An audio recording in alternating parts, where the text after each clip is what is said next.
A family just trying to eat healthy winds up with a child hospitalized with E. coli. Now the parents want answers from government officials about which company is responsible for his illness. Allison Gormley tells us what's the deal.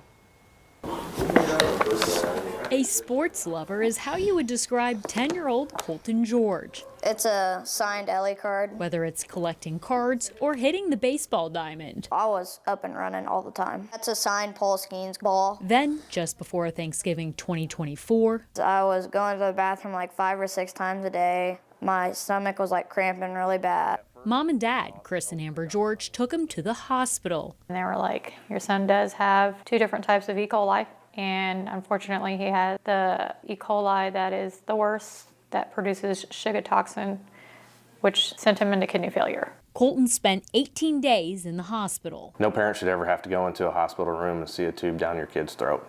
According to the Food and Drug Administration site, Colton is one of 89 connected cases.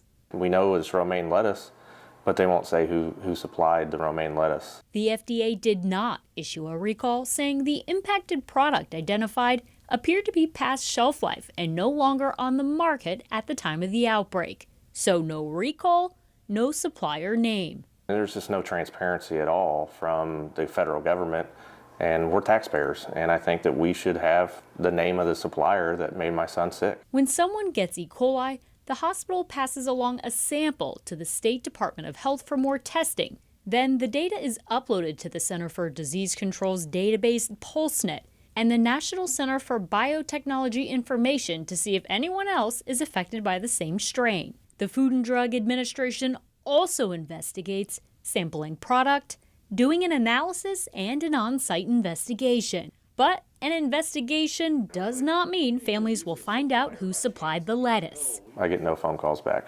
I've left message after message and I get no phone calls back from nobody. The FDA and CDC both say they do not talk to patients.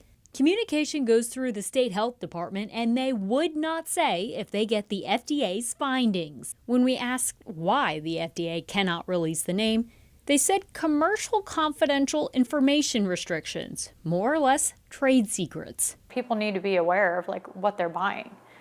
I mean, it almost killed our son.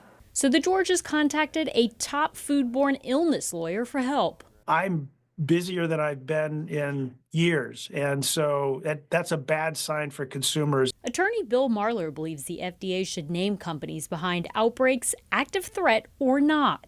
We live in a capitalist economy, and if we don't like something, we don't buy it. Marler said in his experience, outbreaks usually happen because of systematic environmental problems. Think growing leafy greens across from livestock. It doesn't take a rocket scientist to figure out they're pumping out a lot of E. coli every day. It's getting into the water, it's getting into the air. And he believes the buck stops at the supplier. They wash it, they chop it, and they bag it. Once they do that, it becomes their responsibility. But finding out the party responsible without a recall and without a lawyer will require Congress to change the law. Maybe one day giving families like the Georges the information they feel they deserve. It's really traumatizing. When I get reminded of it, sometimes like I just start tearing up because I don't want anybody to remind me of that. Colton is doing better now and off of his medications. His family attorney filed a lawsuit against the company April 16th that they said is responsible for the lettuce. We have that suit and the company's response online. Just look under What's the Deal at WTHR.com.